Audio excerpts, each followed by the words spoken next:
En esta mañana estamos continuando con el estudio del libro de los Hechos y quisiera compartir con ustedes un mensaje que he titulado Dios mira el corazón. ¿Cómo se llama el mensaje? Dios mira el corazón. Y haciendo el estudio de los Hechos, en este día nos encontramos en la casa de Cornelio. ¿Cuántos están en la casa de Cornelio? ¿Se ubican? Amén. El centurión romano que bajo una ordenanza divina mandó a traer al apóstol Pablo para que viniera a su casa a compartir el mensaje de salvación que Dios quería darle a él, a toda su casa y también a sus amigos íntimos. Para iniciar este mensaje daremos lectura a los versículos del 45 al 48 del capítulo 10 y de ahí continuaremos con el capítulo 11. ¿Lo tenemos ya, hermanos? Hechos capítulo 10, si hay algún amigo que está cerca de usted y no tiene la palabra, por favor compártanla.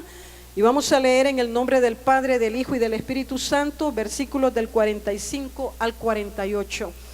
Y los fieles de la circuncisión que habían venido con Pedro se quedaron atónitos de que también sobre los gentiles se derramase el don del Espíritu Santo, porque los oían que hablaban en lenguas y que magnificaban a Dios. Entonces respondió Pedro: ¿puede acaso alguno impedir el agua para que no sean bautizados estos que han recibido el Espíritu Santo también como nosotros? Y mandó bautizarles en el nombre del Señor Jesús. Entonces le rogaron que se quedase por algunos días. En estos versículos que acabamos de leer, le invito a que me acompañe a ver la importancia que tiene el bautismo en agua. Y en lo que acabamos de leer nosotros encontramos que precisamente porque Dios mira el corazón, Él sabía que para romper los prejuicios religiosos y raciales que todavía estaban sumamente engranados en los discípulos de Cristo, tenía que haber una manifestación divina, una manifestación sobrenatural. Y si nosotros vemos más de cerca el capítulo 10 de Hechos, nos vamos a encontrar que en todo el capítulo encontramos diferentes manifestaciones divinas con el propósito de lograr este objetivo. Encontramos que a Dios le plació bautizar en el Espíritu Santo a Cornelio y a todos los gentiles que se habían reunido en su casa después de oír el mensaje de salvación que el apóstol Pedro le presentó. Encontramos también que Pedro, después de verlos y de oírlos, que ellos hablaban en otras lenguas, Pedro entendió que la experiencia que él tuvo de Pentecostés era la misma experiencia que Jesús estaba trayendo a la casa de Cornelio. Y debido a que él entendió que era una visitación del Espíritu Santo viniendo sobre los gentiles, el apóstol Pedro llegó a la conclusión que era sumamente importante que ellos pasaran por el bautismo en agua. Y fíjese que Pedro dice: ¿quiénes somos nosotros para impedir que estos sean bautizados? Y cuando Pedro habla de este bautismo, él se refiere al bautismo en agua. Entonces, quisiera que me acompañe a que usted vea por qué es tan importante que un nuevo creyente pase por las aguas bautismales. Algo importante que nosotros debemos de recordar y que yo estoy segura que Pedro vio cuando estos gentiles vinieron al conocimiento de la fe en Cristo Jesús, era que él entendió que habían sido santificados por la sangre de Cristo. Y amados hermanos, cuando un pecador se arrepiente y nace de nuevo, ocurre el milagro más maravilloso que puede ocurrir en la vida del ser humano, como es el nuevo nacimiento, el ser limpiado y santificado por la sangre de Cristo. Vamos a ver lo que nos dice Romanos en el capítulo 6, Romanos capítulo 6, versículos del 3 al 4, y la palabra nos dice, ¿estamos listos? ¿O no sabéis que todos los que hemos sido bautizados en Cristo Jesús, hemos sido bautizados en su muerte? Porque somos sepultados juntamente con Él para muerte. ¿Por qué? ¿Por qué dice? Por el bautismo, a fin de que como Cristo resucitó de los muertos por la gloria del Padre, así también nosotros andemos en vida nueva. Este versículo, estos versículos que acabamos de leer, nos enseña que el bautismo es un simbolismo. En otras palabras, a través del bautismo nosotros entendemos y la palabra nos enseña que nosotros morimos al mundo, morimos al pecado y resucitamos espiritualmente. Y esto es muy importante porque no es una resurrección física. Resucitamos espiritualmente a una vida nueva en Cristo Jesús. Aunque el bautismo es un simbolismo, definitivamente cuando nosotros nacemos de nuevo por el poder de la palabra y la acción del Espíritu Santo, el hombre y la mujer que antes eran pecadores pueden experimentar una vida nueva. ¿Y cuántos aquí pueden dar testimonio que han experimentado una vida nueva en Cristo Jesús? Entonces, fíjese lo que el hermano testificó, ¿verdad? El hermano Rito. Él hablaba de un cambio. ¿Cómo es posible que un hombre atado al vicio del alcoholismo pueda experimentar un cambio diferente de la noche a la mañana? Tiene que ser un poder divino. Tiene que ser el poder de Dios. Tiene que ser el poder de la palabra que tiene poder para romper cadenas de pecado. Entonces, los que hemos venido a conocer a Jesús podemos dar testimonio de que tenemos una vida nueva. Pero también con esa nueva vida experimentamos que morimos al pecado y vivimos para Dios por el poder de la sangre del Cordero que nos lava de todo pecado y la purificación del Espíritu Santo. Y amados hermanos, esto es muy importante porque hay creyentes que a veces piensan que no pueden agradar a Dios, que no es posible vencer el pecado.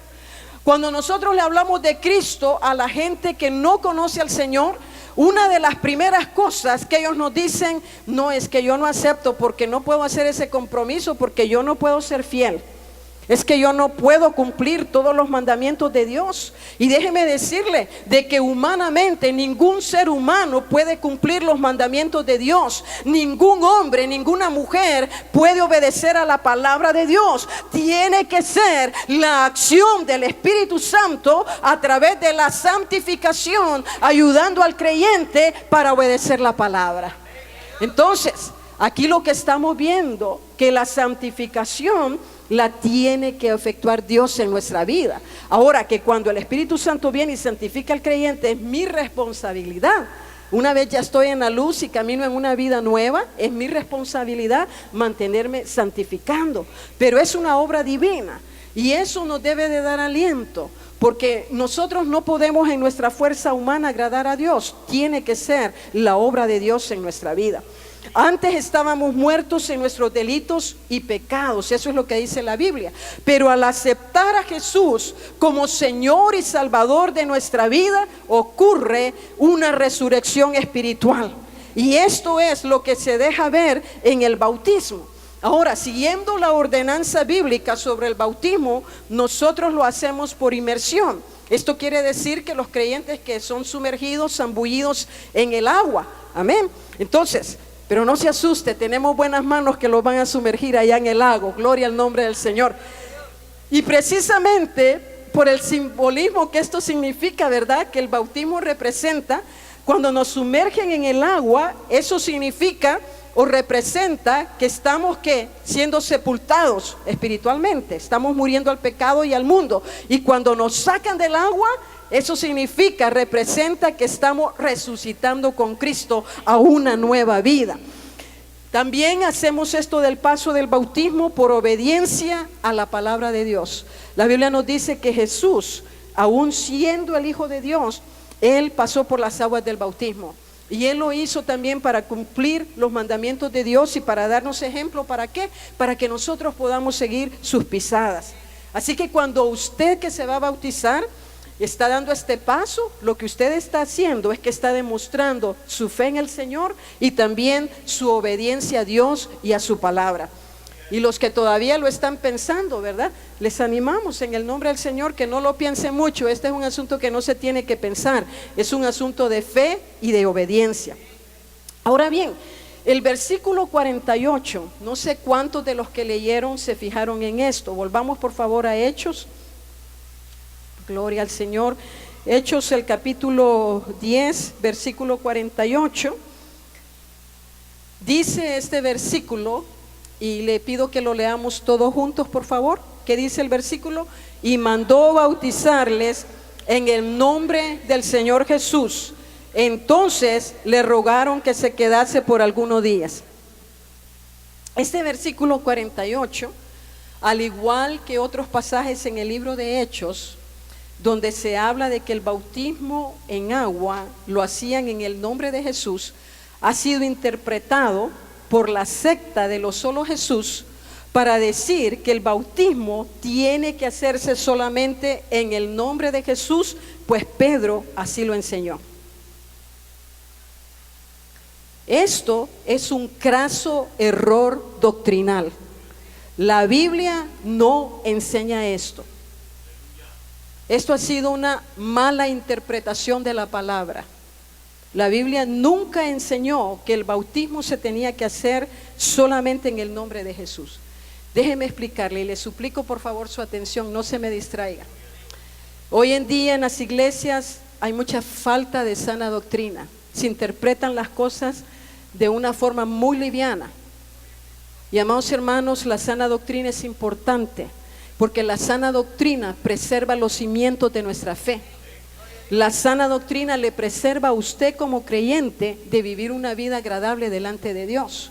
Entonces, esto que le voy a explicar es muy importante, porque es que yo digo que lo de la secta de los solo Jesús predican es un craso error doctrinal, porque cuando los apóstoles hacían referencia en el nombre de Jesús, ellos a lo que estaban haciendo referencia es a la autoridad con la cual hacían lo que hacían. Déjeme darle un ejemplo para que esto le quede claro. Cuando alguien recibe una citación de parte de la corte, ellos envían al sheriff, ¿verdad? O a un policía que va, toca su casa y le dice: señor fulano de tal, señora fulano de tal, aquí le traigo una citación de la corte. A mí nunca me ha pasado y espero que no me pase, amén. Pero cuando ellos llegan, ellos le están dejando saber que ellos le están haciendo la visita a usted en nombre de la ley. Y ay de usted si no acata la ley, amén. Sea que le caiga bien o no le caiga bien el policía, eso es irrelevante. El asunto es que usted tiene que tomar la citación y decirle: muchas gracias, señor policía, por haber venido a mi casa, por haberse tomado el tiempo de venirme a darme la citación, amén. Entonces, lo que este policía hace es representa la ley. Él va en el nombre de ¿quién? En nombre de la ley. Entonces, cuando nosotros en la palabra vemos que dice en el nombre de Jesús, es exactamente eso que está sucediendo. Estamos haciendo las cosas en la autoridad del nombre, la persona de Jesús. ¿Cuántos entienden lo que estoy diciendo? Entonces, este craso error doctrinal va más allá de solamente decir el nombre de Jesús. Pues los solo Jesús, ellos no creen en la Trinidad. Ellos creen que Jesús es el mismo Hijo de Dios y el Espíritu Santo, cosa que la Biblia no respalda ni enseña. La Biblia claramente nos dice que Dios es un solo Dios manifestado o revelado en tres personas. Y fíjese que Jesús mismo definió claramente en el libro de Juan que existe un Dios trino. Esto quiere decir un solo Dios manifestado en tres personas: el Padre, el Hijo y el Espíritu Santo. Cada uno de ellos son distintos entre sí, pero poseen la misma naturaleza. Los tres tienen una naturaleza divina. Cada uno de ellos tiene una función propia. Vamos por favor a Juan. Juan, el capítulo 14, versículos 16 y 17. Vamos a encontrar algo muy especial que nosotros vemos aquí que Jesús habló en Juan capítulo 14, 16, 17. Gloria a Jesús. Encontramos que Jesús hablando de esto, y esto demuestra que Jesús hacía referencia a quién le decía. ¿A quién estaba haciendo referencia Jesús en este pasaje que vamos a leer? ¿Qué le decía yo? ¿Que hablaba él de quién? ¿De quién? ¿Solo el Padre? El Padre, el Hijo y el Espíritu Santo, un Dios trino. Por favor repita conmigo: un Dios trino. Por eso nosotros hablamos de la Trinidad, un Dios trino, amén. Juan 14, el versículo 16 y 17, fíjese bien cómo Jesús habla y dice, y yo rogaré a Jesús. Uy, hermana, usted está como la secta de los solo Jesús, ya la vamos a sacar de aquí de la iglesia, herejías, la que está hablando desde el púlpito. Dice, y yo rogaré ¿a quién? Al Padre, y os dará ¿qué? Otro consolador. Y aquí en Vida Abundante nosotros sabemos que el consolador es ¿quién? El Espíritu Santo. ¿Quién está hablando aquí? Y Jesús es la representación ¿de quién? Del Hijo. Amén. Entonces, el Hijo está hablando ¿de quién? Del Padre. ¿Y está hablando de quién?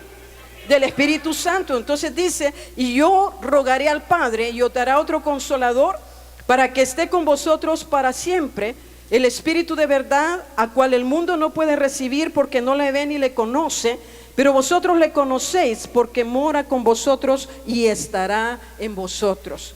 La Trinidad queda demostrada en la ordenanza que Jesús precisamente le diera a sus discípulos con relación a la autoridad con la cual deberían de ejecutar el bautismo en agua.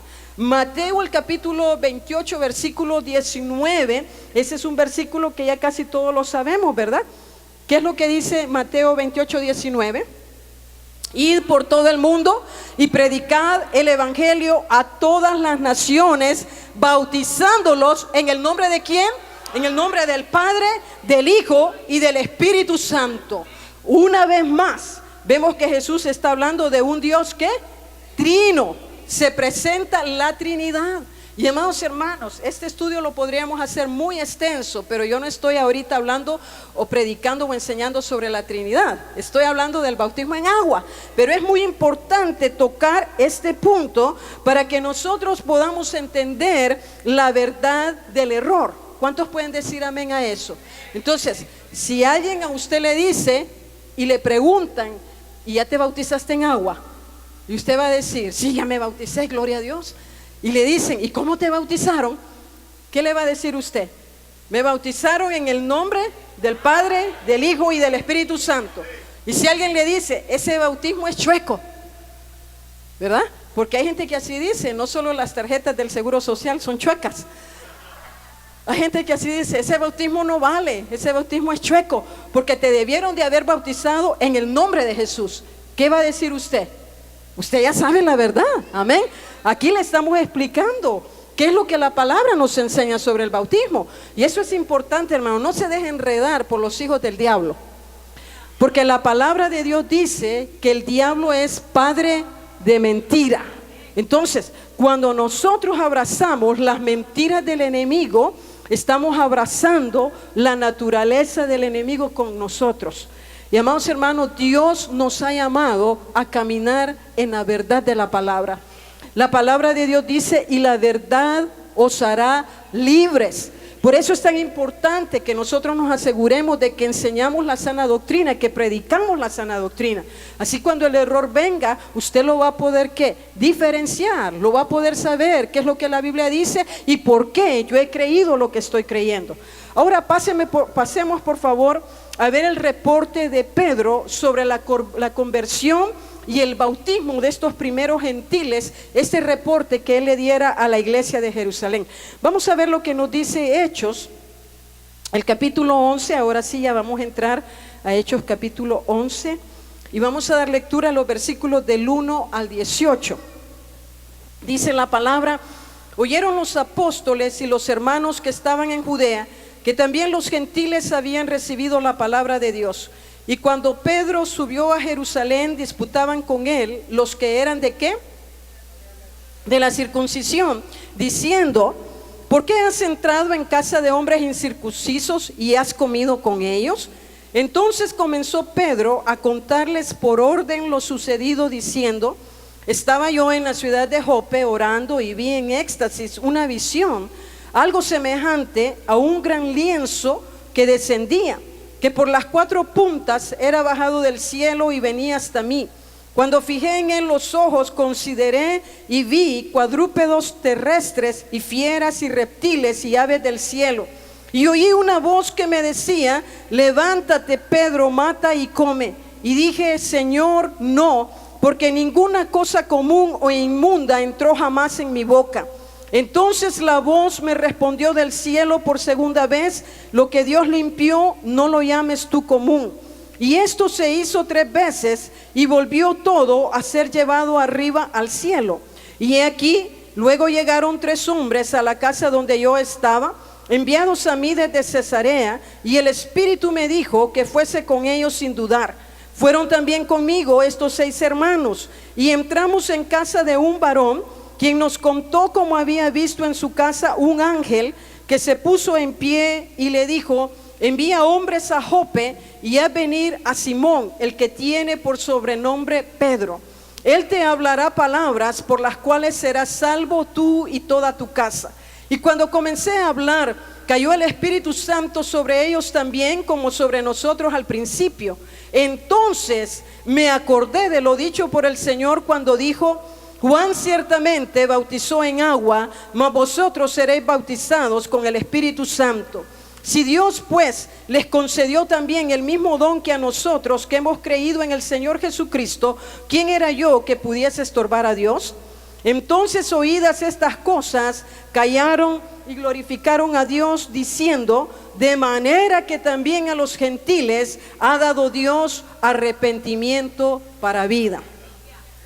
Algo que nosotros encontramos en estos versículos que acabamos de leer es que el prejuicio es una arma muy útil en las manos del enemigo que puede llegar a entorpecer la obra de Dios.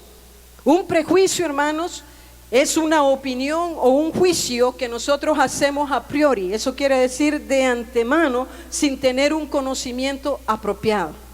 Eso es un prejuicio. Y hay diferentes tipos de prejuicios, no voy a entrar en esos detalles, pero según lo que el escritor Lucas nos enseña sobre la iglesia y lo que también Pablo en algunas de sus epístolas nos enseña con relación a la iglesia, es que nosotros podemos deducir que la iglesia estaba formada de judíos que se habían convertido a Cristo. Pero pareciera ser que la gran mayoría de estos judíos convertidos a Cristo todavía estaban apegados a las costumbres religiosas del judaísmo. Fíjese que ellos en su mente no podían entender ni aceptar que Dios hubiese tomado en cuenta a esa gente incircuncisa como eran los gentiles. Ceremonialmente hablando, esta gente era gente inmunda. Y le voy a decir por qué estos judíos pensaban que esta gente era inmunda. De acuerdo a la ley mosaica, en el capítulo 11 del libro de Levíticos, al pueblo se le había enseñado y se le había dado una lista de cosas que ellos no podían comer. Si ellos llegaban a comer alguno de esos animales que estaban listados en la ley, el solo hecho de comerlos, ellos se convertían en personas inmundas, no limpias, impuros. A eso es lo que estamos hablando, por eso yo digo ceremonialmente. Y entre esta lista de animales que ellos no podían comer, habían reptiles, habían aves, habían cuadrúpedos, y entre ellos estaba el cerdo. Y los gentiles comían y disfrutaban del cochinito, lo cual los hacía impuros e inmundos. Entonces, encontramos, ¿verdad?, que los gentiles hacían muchas otras cosas que iban en contra de la ley de Dios y de Dios mismo. Pero hay algo importante que nosotros encontramos en estos pasajes. Dios sabe cómo tratar con nuestros prejuicios. Él conoce nuestro talón de Aquiles, y precisamente por el talón de Aquiles es por donde Dios nos trata. ¿Cuántos decimos amén?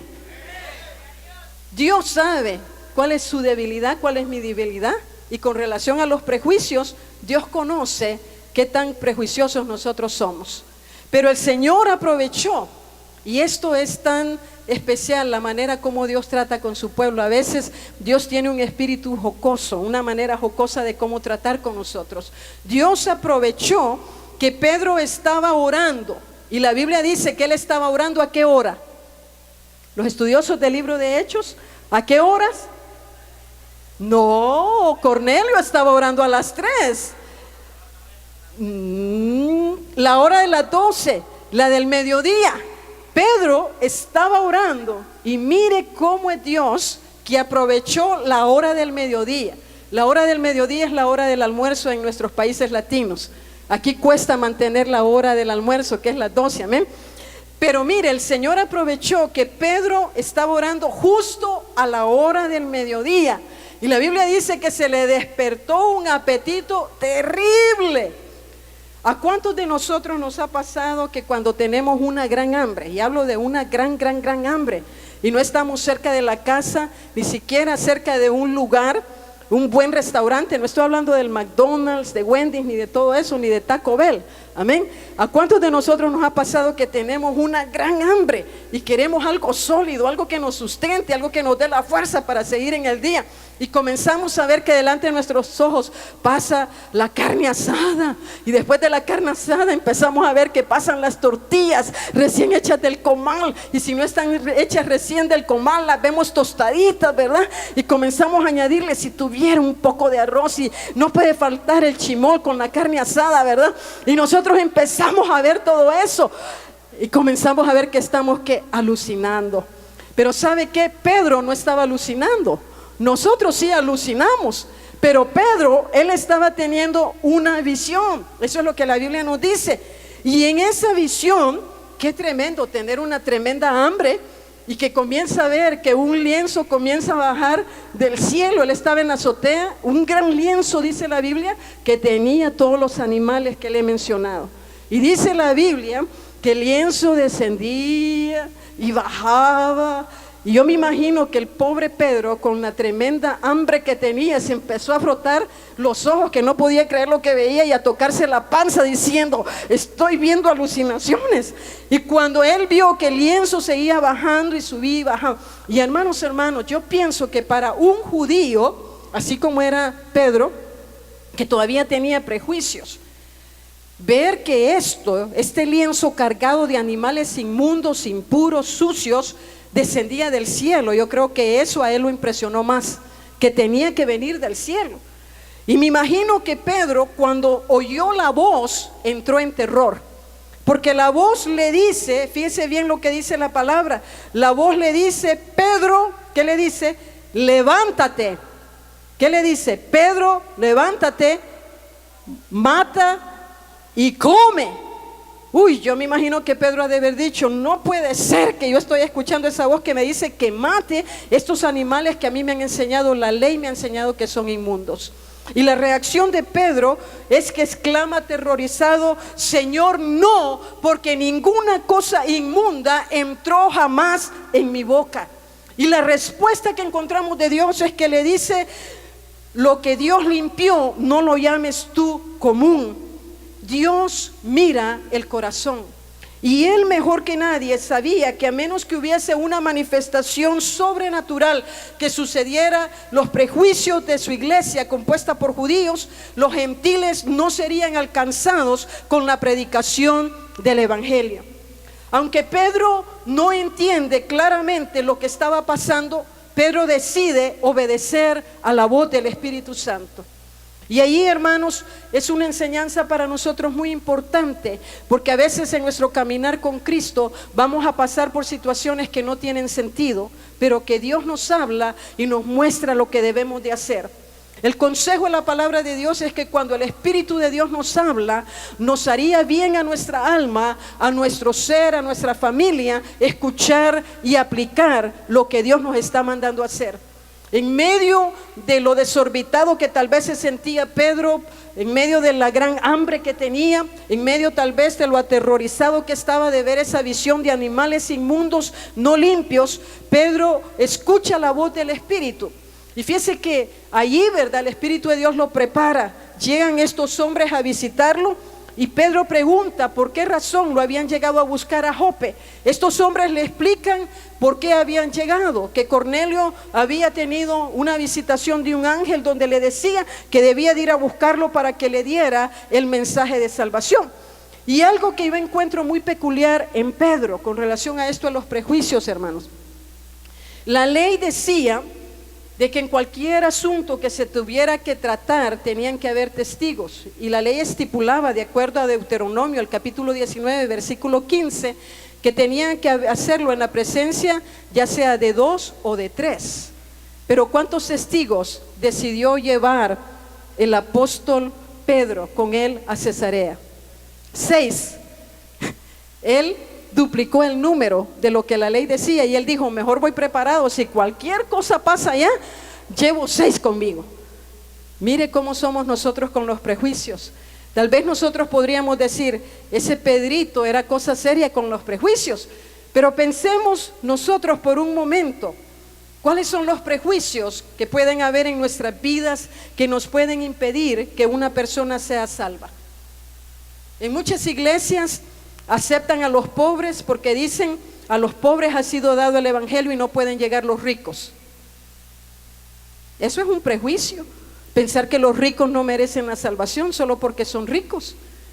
Hay otras iglesias que abren las puertas solo a los ricos y se las cierran a los pobres porque piensan que solamente a los ricos hay que darle apertura. ¿Eso es un prejuicio o no es un prejuicio? Claro que sí, es un prejuicio. Hay creyentes que piensan que solamente ciertos pecadores pueden ser salvos, que si alguien mató a un hombre o a una mujer, ese es un tremendo asesino, no merece la salvación. Un abusador de niños, ese está descalificado de la gracia de Dios porque cometió un terrible pecado como es el abusar de niños. Los violadores de personas, hablando en el sentido sexual, hay gente que piensa que esos son desgraciados y le comienzan a agregar un montón de palabras y dicen, esos no son merecedores de la gracia de Dios. ¿Esos qué son? Prejuicios. Pero amados hermanos, la Biblia nos deja saber de que Dios vino a salvar y a buscar lo que se había perdido. La Biblia nos dice que Dios no quiere que ninguno se pierda, sino que todos sean conducidos al arrepentimiento. Amados hermanos, solamente Dios conoce el corazón. Yo he escuchado personas que dicen, esa raza está lista para irse al chimbolero. ¿Quiénes somos nosotros para determinar cuáles razas se van a ir al infierno y cuáles razas se van a ir al cielo? La Biblia a mí me dice que la sangre de Cristo fue derramada por las naciones, por las razas.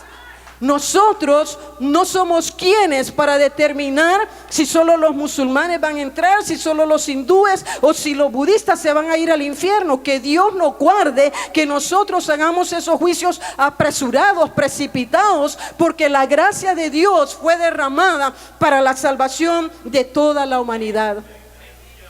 Dios conoce la profundidad del corazón de cada ser humano y Él mejor que nadie puede saber la necesidad espiritual que el hombre, la mujer, el niño, aún los niños necesitan a Jesús. Los ancianos necesitan a Jesús.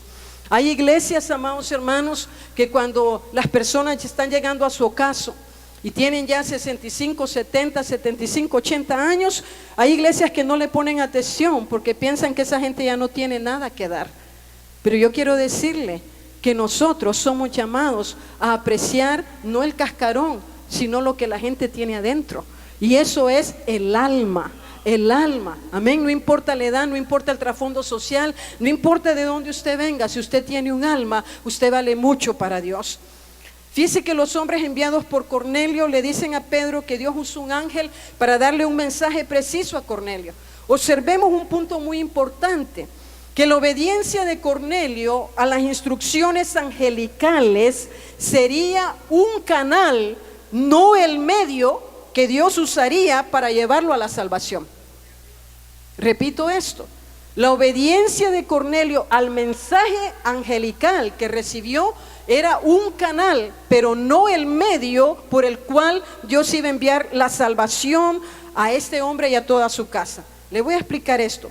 Nosotros que somos el cuerpo de Cristo, su iglesia, debemos de entender que el privilegio de proclamar la salvación, Dios no se lo dio a los ángeles, sino a nosotros.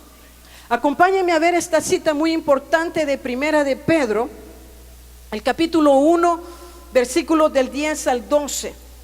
Primera de Pedro 1, del 10 al 12, y esto yo espero que nunca se le olvide, que la intención de Dios con relación a proclamar el mensaje de salvación no es para seres angelicales, eso es para usted y para mí.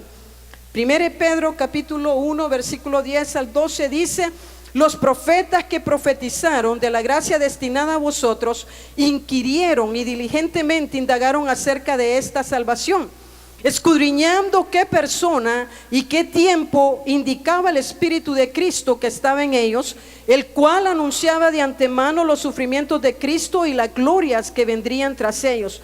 A estos se les reveló que no para sí mismos, sino para nosotros administraban las cosas que ahora os son anunciadas por los que han predicado el Evangelio por el Espíritu Santo enviado del cielo. Y escuche lo que dice, cómo termina el versículo: cosas en las cuales anhelan mirar los ángeles.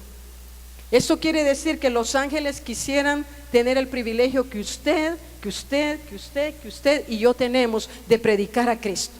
Mire qué tremendo esto, qué maravilloso que el Señor a nosotros nos dio este privilegio. ¿Cuál es ese privilegio que el Señor nos ha dado? Vayamos por favor a Segunda de Corintios. Segunda de Corintios, el capítulo 5, versículos del 18 al 20. A mí me encanta usar la palabra, hermanos, y a usted le conviene que usemos la palabra para que usted aprenda, amén, y entienda lo que la palabra de Dios nos dice. Según de Corintios 5 del 18 al 20 dice: y todo esto proviene de Dios, quien nos reconcilió consigo mismo por Cristo y nos dio ¿qué? ¿Cómo dice su Biblia? ¿Cómo dice su Biblia, hermanos, del ministerio de alabanza? Nos dio el ministerio de la reconciliación, que Dios estaba en Cristo reconciliando consigo al mundo, no tomándoles en cuenta a los hombres sus pecados. Y nos encargó ¿a quiénes? A nosotros la palabra de la reconciliación. Así que somos embajadores en nombre de Cristo, como si Dios rogase por medio de nosotros. Os rogamos en nombre de Cristo, reconciliaos con Dios. La comprensión de los ángeles con relación a la salvación de un ser humano es tan profunda que la Biblia nos dice que cada vez que un pecador se arrepiente, en el cielo hay gozo. Esto lo dice Lucas 15:10, que cada vez que un pecador se arrepiente, los ángeles se llenan de gozo. Cosa, hermanos, que yo veo de que muchos creyentes carecen. Hay muchos creyentes que no tienen la comprensión de lo que significa la salvación. Si tuviésemos la comprensión que los ángeles tienen de lo que significa ser salvo, lo que significa que el pecado sea roto y la gente nazca una vida nueva, estos creyentes gastarían su tiempo. Yo creo que si estos creyentes tuvieran esa comprensión plena, estarían dispuestos a gastar su energía, a gastar sus finanzas, a gastar los recursos y hasta la vida. ¿Para qué? Para que el evangelio pueda ser proclamado y la extensión del reino de Dios en esta tierra se pueda llevar a cabo. Este pasaje nos muestra en particular que Dios usó a Pedro para facilitar el camino de salvación para Cornelio. No fue el ángel, hermanos, el que le dijo: tú eres pecador, hay un camino de salvación, hay un Mesías que fue enviado. No, el ángel preparó a Cornelio para que recibiera y le dijo: hay un hombre que tú tienes que mandar a llamar, él te va a explicar. Y el capítulo 11 nos dice que el mensaje que Pedro tenía que darle era un mensaje de salvación. Y hermanos, esto es muy importante porque hoy en día, lamentablemente, hay creyentes. Y no estoy hablando de la gente que no conoce a Jesús. Hablo de gente que dice que son creyentes, que han sido bautizados en agua, se congregan en sus iglesias y todavía creen que el ministerio de los ángeles es un ministerio para guiar al creyente. Déjeme decirle que eso no es bíblico. Eso va en contra de la enseñanza de la palabra divina. La palabra dice: el Espíritu de Dios es el que nos va a guiar a toda verdad y a toda justicia. No son los ángeles los que le van a hablar a usted y le van a decir cuál es la voluntad de Dios. La voluntad de Dios ya fue expresa, ya fue establecida en este libro bendito que es la Biblia. Y el Espíritu de Dios es el que nos da el entendimiento de las verdades divinas. Eso no es bíblico. Y hay creyentes que no pueden mejorar en su vida cristiana. ¿Por qué es que hay creyentes que todavía están en las iglesias y practican el pecado? Porque tienen un conocimiento errado de la palabra de Dios. Vuelvo a decir, Jesús dijo: y la verdad os hará libres. Hay creyentes que piensan que un ángel es el ángel que lo guía. Y se ha dado mucho en esto, espíritu guías. Hay otra falsa doctrina de los G12, donde le enseñan que tiene un espíritu guía. Amados hermanos, mucho cuidado con esas cosas. Por eso es importante que cuando usted venga, usted escuche con atención la palabra. Amén, que si algo se dice fuera de lugar, la verdad usted le va a hacer distinguir. Usted rápidamente va a decir, eso no es así, eso no está bien. ¿Me entiende lo que estoy diciendo? Entonces, amados hermanos, hay gente que ha unado estas enseñanzas, estos días, estas situaciones con misticismos. Y amados hermanos, yo voy a ser muy clara en decirle, cuando venimos a Cristo, Cristo rompe el poder del pecado. La maldición del pecado es rota. La maldición del pecado, el único que la puede romper y quebrantar es Jesucristo. Si a alguno aquí le hicieron una hechicería, si usted está en Cristo, si usted nació en Cristo Jesús, si usted ha nacido de nuevo, eso quedó roto, eso quedó abolido. El poder del diablo sobre su vida quedó roto, quedó deshecho por el poder de la sangre del Cordero. Hay creyentes que viven hablando de allá, la pastora hizo referencia a esto, y yo estoy haciendo referencia a esto, hermano, porque el Espíritu de Dios en esta semana me ha mostrado y me ha enseñado que es importante estar machacando sobre esto. Creyentes que viven con leyendas del cipitío, la llorona y tantas otras cosas más. Y déjeme decirle que todas esas cosas son demonios. La Biblia dice que el diablo se viste como ángel de luz para engañar a los incautos. Eso es lo que la Biblia dice. Todas esas cosas, la adoración a los ídolos, eso es adoración a demonios. Eso es lo que la Biblia enseña. El diablo es padre de mentira, y él trae a la gente en su ignorancia espiritual, en su necesidad espiritual.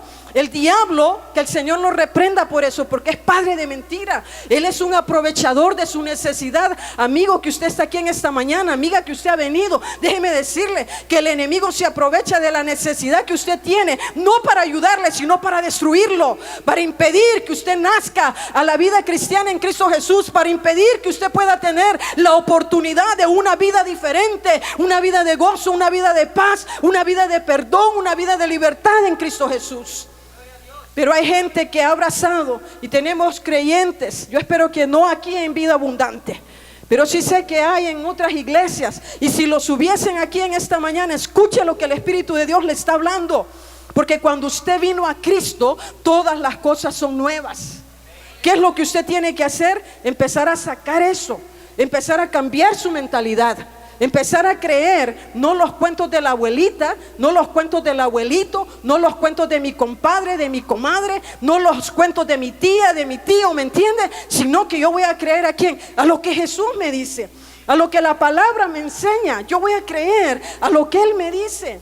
Porque cuando nosotros abrazamos lo que la palabra de Dios nos dice, comienza a haber una renovación en nuestra mente. Y por eso hay muchos creyentes que no pueden prosperar, porque todavía abrazan esos espíritus.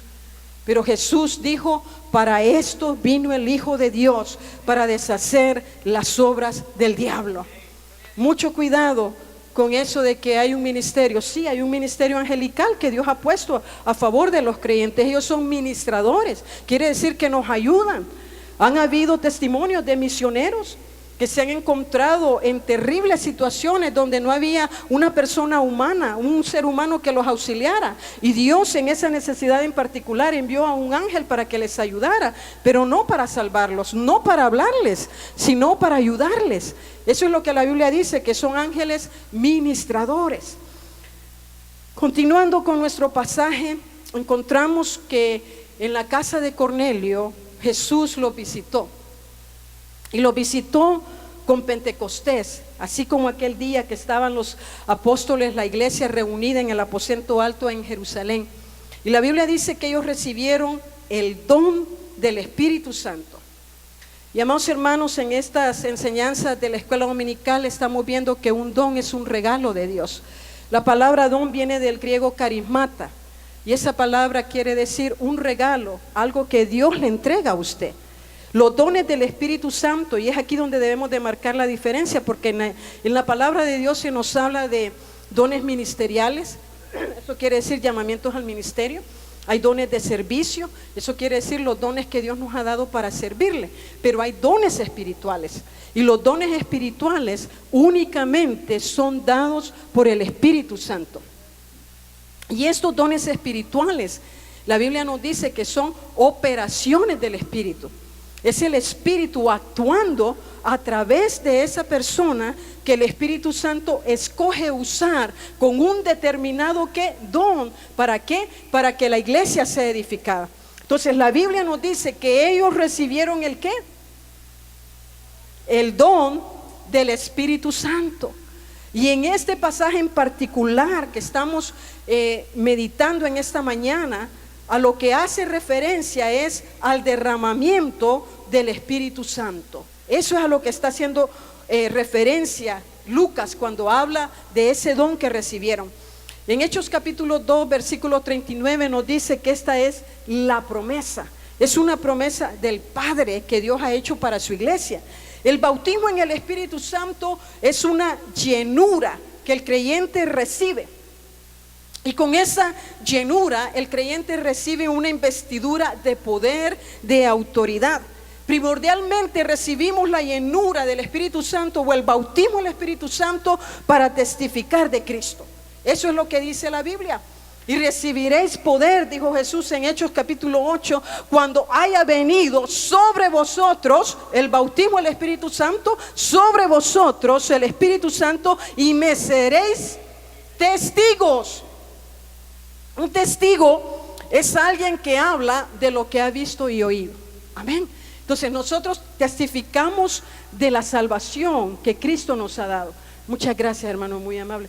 Testificamos de la gracia de Dios. Testificamos, como hoy en día que los hermanos tomaron tiempo para testificar, de la manifestación de Dios. Y mire qué tremendo, el testimonio de la hermana me viene como anillo al dedo.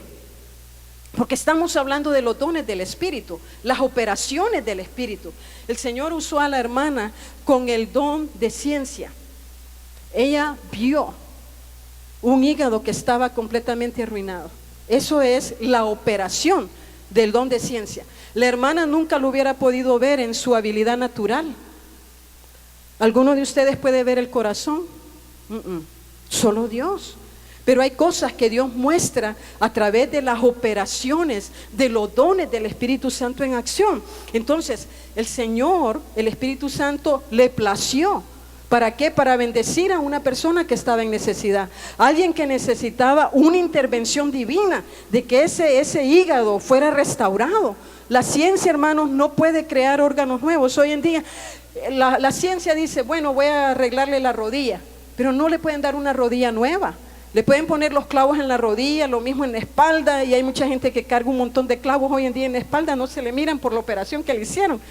Pero hermanos, el único que puede crear órganos nuevos se llama Dios, el único. Entonces, la operación de los dones son para nuestra bendición. El bautismo en el Espíritu Santo también nos da poder para ser vencedores sobre el pecado, Satanás y el mundo. El bautismo en el Espíritu Santo es para todos aquellos que han nacido de nuevo, todos aquellos que Dios ha llamado para salvación. Sin embargo, este bautismo tiene que ser anhelado y tiene que ser solicitado. Eso es lo que nos dice Lucas capítulo 11 versículo 13. Dice que si nosotros le pedimos al Padre el bautismo del Espíritu Santo, Él no nos va a dar una piedra, no nos va a dar una serpiente, no nos va a dar un pescado, no nos va a dar huevos. Él nos va a dar el bautismo del Espíritu Santo. También el bautismo del Espíritu Santo, la señal inicial. ¿Cómo yo puedo saber que alguien ha sido bautizado en el Espíritu Santo? Tiene que haber algo que diga, un indicativo. Y el indicativo, de acuerdo a la Biblia, es que la persona va a hablar en otras lenguas. Estas son lenguas espirituales, como decía el hermano en su clase hoy, en esta mañana. Y estas lenguas son dadas ¿por quién? Por el mismo Espíritu Santo. En algunos casos, estas lenguas, hay personas que han hablado idiomas que ellos nunca aprendieron. Yo supe del caso de un judío que lo habían invitado en una zona de California. El hombre entró, era una iglesia grande y había una manifestación del Espíritu Santo, y de repente alguien empezó a alzar la voz y la gente en realidad no entendían lo que esta hermana estaba hablando. Pero alguien que estaba sentado en ese momento en el servicio entendió el mensaje. Y no fue un creyente el que entendió el mensaje. El que entendió el mensaje era el judío. La hermana en ese momento estaba hablando en Yiddish, un idioma que es muy de los judíos, especialmente los judíos ortodoxos. Y el hombre entendió el mensaje que se le decía. Y el mensaje apuntaba a Jesús, el Mesías, basado en Isaías 53. Qué tremendo esto, hermano. Y después el pastor, ¿verdad? Se enteró, el hombre judío llegó sorprendido y ahí quiso hablar con el pastor, no se aguantaba porque el culto terminara. Y le dijo: pastor, ¿usted sabía que en su congregación tiene una mujer que habla un yiddish perfecto? Y el pastor le dijo: no, no sabía. Y el hombre le comenzó a contar. El pastor después buscó a la hermana que se había levantado y había dado el mensaje en lenguas, ¿verdad? Había quedado aparentemente sin interpretación. Y el pastor le dice: hermana, ¿usted habla yiddish? Y la hermana le dice: ¿qué es eso, hermano? Y le dice: pues ese es el lenguaje de los judíos ortodoxos. Y le dice: no, pastor, a mí nunca me enseñaron, si apenas hablo este idioma. Y entonces allí se dieron cuenta que era una manifestación netamente del Espíritu Santo de Dios. Entonces se puede hablar en lenguajes espirituales y si a Dios le place, usted puede terminar hablando un idioma que nunca ha aprendido, pero recuerde, Dios siempre tiene un objetivo. El objetivo de la operación de los dones, de la manifestación del Espíritu Santo, es para edificación, para fortalecer, para salvar, para restaurar, para sanar. Ahora, los beneficios que recibimos al ser bautizados en el Espíritu Santo son varios, pero solamente le voy a mencionar 3. El primero es alabar a Dios y orar en lenguas espirituales. La Biblia dice que el que ora en otras lenguas a sí mismo se edifica. El otro beneficio que recibimos es que la oración tiende a fluir con mayor facilidad. No nos cuesta orar. Oramos con mayor convicción, con mayor fe, con mayor poder, con mayor fervor. La palabra de Dios la entendemos con mayor facilidad por esa iluminación divina que recibimos. Y para ser bautizados en el Espíritu Santo únicamente se necesita haber nacido de nuevo, creer que Jesús le puede bautizar, buscar este bautismo y esperar a que Jesús lo bautice. Eso es lo único que se necesita para recibir el bautismo en el Espíritu Santo. Los hermanos que acompañaron a Pedro, la Biblia dice que quedaron atónitos, quedaron pasmados, maravillados de ver que Dios haya derramado de su Espíritu Santo sobre los gentiles, así como lo derramó sobre ellos cuando estaban orando el día de Pentecostés en el aposento alto. Este día Jesús puede darnos un Pentecostés. Su palabra todavía está vigente y Dios todavía sigue cumpliendo la palabra que le dio a los profetas. Él dijo que en los últimos días derramaría de su Espíritu Santo sobre toda carne. Concluyo diciendo, Pedro en el capítulo 2 del libro de los Hechos, el versículo 39 dijo: porque para vosotros es la promesa y para vuestros hijos, para todos aquellos que están lejos y para cuantos el Señor nuestro Dios llamare. Si usted no ha recibido este bautismo, pero quiere recibirlo, yo le exhorto en el nombre del Señor que se apropie de esta palabra que le acabo de leer y que la crea. Por favor, le pido que se ponga en pie.